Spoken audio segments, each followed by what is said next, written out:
The King's Four Wives. In an ancient kingdom, there was a majestic king, but his soul was caught up in a whirlpool of attachments. He had 4 wives, each representing an aspect that people often cling to in this life. The 4th wife, whom the king loved the most, was this body. He cherished, pampered, and took care of his appearance and sensual pleasures.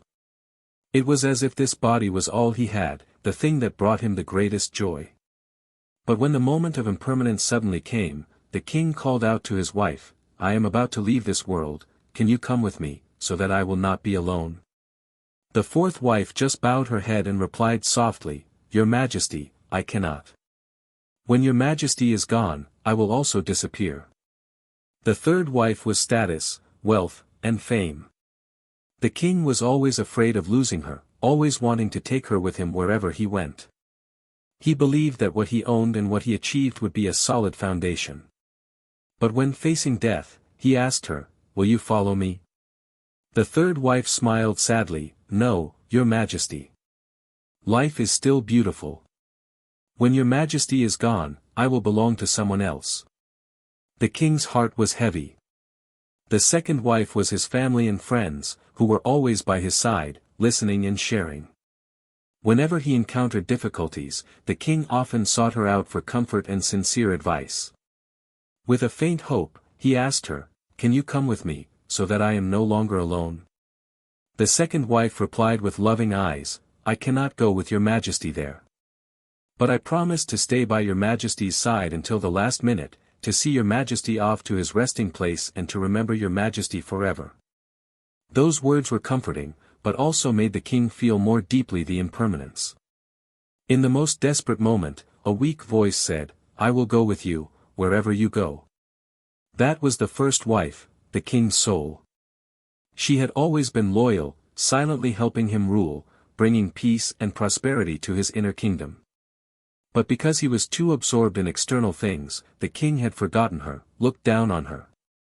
Now, she was weak and tired from being neglected. Looking at her, the king suddenly realized, his heart filled with regret, "I should have cherished and cared for you more."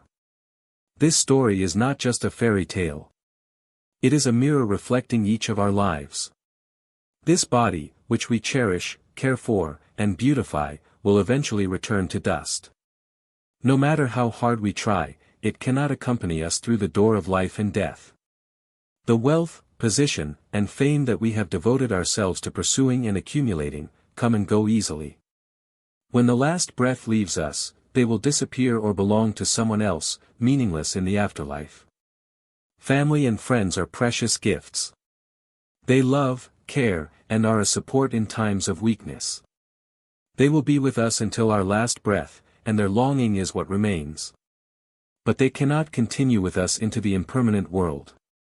And finally, the soul, that is the only thing that accompanies us through every life, through every realm. That is the goodness, compassion, and understanding that we have cultivated. That is the true value of each person, the constant in the ever-changing flow of life. Ask yourself, in this race for fame and fortune, have we truly returned to take care of our soul? Or have we let it become weak and tired because of being forgotten?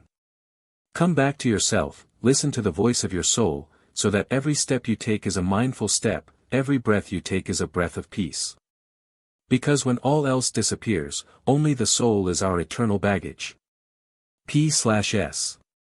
Thank you for watching this meaningful video. Please follow and subscribe to our channel for more useful lessons about life. Sincerely.